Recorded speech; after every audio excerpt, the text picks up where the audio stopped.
that Cuba is humanity. Now I'd like to leave this with what Biko says. Biko said that the Western world might have done wonders in giving the world an industrial and military boom. But the greatest gift of all is yet to come from Africa. And that is a more human face. Now, what has to be understood here is that currently, when we are engaging in the struggle of calling our souls our own, we are constantly being reminded about the preciousness of industrialism, of buildings that have got to be protected. We are reminded that we must not loot, we must not do this and this and this. But we are never reminded, or the system is never reminded of protecting the careers of black students who come from rural areas to pursue careers, yet they meet the most inhumane treatment from these institutions. Currently, right now, we have comrades who are sitting here who are facing interviews. Some of them are in and out of court because of struggling against these very institutions that we are problematizing today, including this institution that we are currently in right now. So comrades, we must never be discouraged by these talks of that value property more than the lives of people, because the revolution is about centering the face of humanity. It is about creating a more humane society.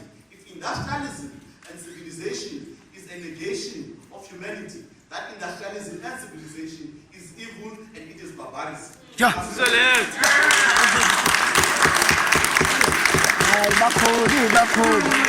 Comrades must also understand that we are currently in the struggle for free education, which Cuba has actually obtained via the Cuban Revolution of 1959. But we must be very careful when we are making this demand for free education. It must be coupled by the demand of a free, decolonial, Afrocentric education. Because we must understand that education is a value-laden concept. It is not apolitical or political neutral. No, education is very political. The system that we live in, it only allows a type of an education that will entrench the system even further. So now, if we are not making the demand of a decolonial education, we will find ourselves fighting for the right to free miseducation, meaning that we will entrench ourselves further into slavery. So we must be very careful when we make this demand. Commissar of the people. Commissar of the people. Now it is alarming as well to see how the Cuban Revolution is being appropriated by counter-revolutionary Yes. in South Africa, aka Azania.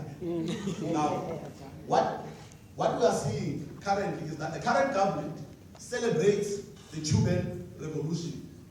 We have seen actually how the Cuban Fire, which was released by the imperialist forces of America, was celebrated when they came here.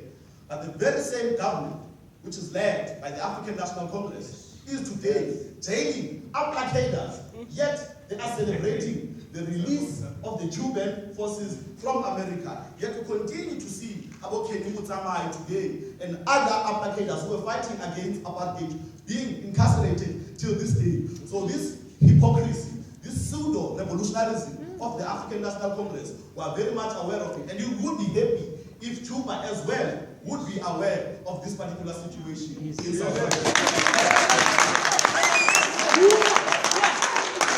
It must be understood that this event is happening at a time, it is timely in the struggle of free, Afrocentric, decolonial education. It cannot be organized in a nice, ceremonial way. It must be revolutionary in itself. So I also recognize the comrades of Peace Must Fall who are here today, who are working on how to dismantle the system further. It's the way.